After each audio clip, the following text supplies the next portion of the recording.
Elijah Moore finished wide receiver 47, 43 targets, 43 receptions, 77 targets, 538 yards, 5 touchdowns, and a 13.3% target share. What are our thoughts here on Elijah Moore? Before he got hurt, right? So weeks 11, 12, and 13 saw a big chunk of the target share, right? So 11 targets, 8 targets, 12 targets again, had a high of 141 yards, got 5 touchdowns in on the season, like you mentioned. So I do think the potential's there. It's just, can he stay healthy and not miss 5 games like he did last year? And we can't plan on injuries.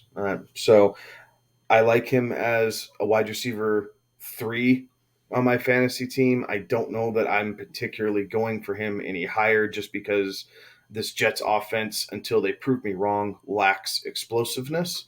So I'm not going all in on Jets receivers, to say the least. But, if it's a deep league and you have to start 3 wide receivers, he's a guy that, depending on your approach, you could fill in as possibly a flex or that third wide receiver spot, and know that he's going to be seeing volume week in and week out. It's only averaging 7 targets a game, so like you like to see that number creep up a little bit. And granted, he was catching a little over half of the targets that he was getting his way.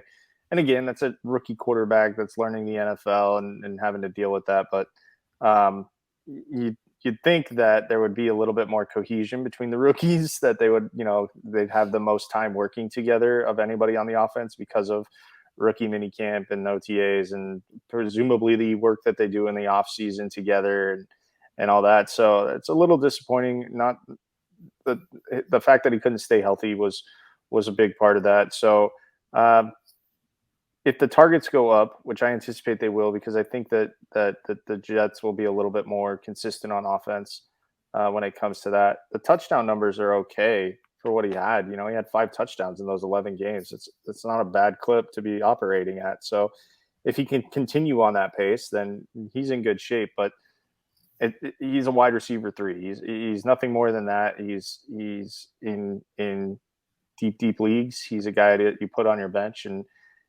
maybe even on a best ball, if you're playing in a crazy deep league, a guy that you hope will go off every once in a while. But I like the fact that, what you guys are talking about, kind of in that wide receiver 3 territory, and where he's going at, like you can easily put him as your wide receiver 3 or flex type of option as far as roster construct, because right now coming off the board, he's kind of sitting there at the 71st overall pick. So, that puts him back of the 6th, early of the 7th type of range there. So, pretty easy to put him in there as a wide receiver 3 for most of, especially how we tend to construct rosters. Like that's a very easy and doable thing there for it.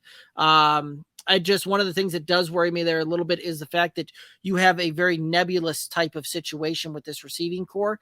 And I have a feeling that you're going to see one of those kind of emerge and the rest of them will stay inside that nebulous type of cloud there, that it's going to be one of these guys will be good for fantasy and the rest will ultimately disappoint for that one.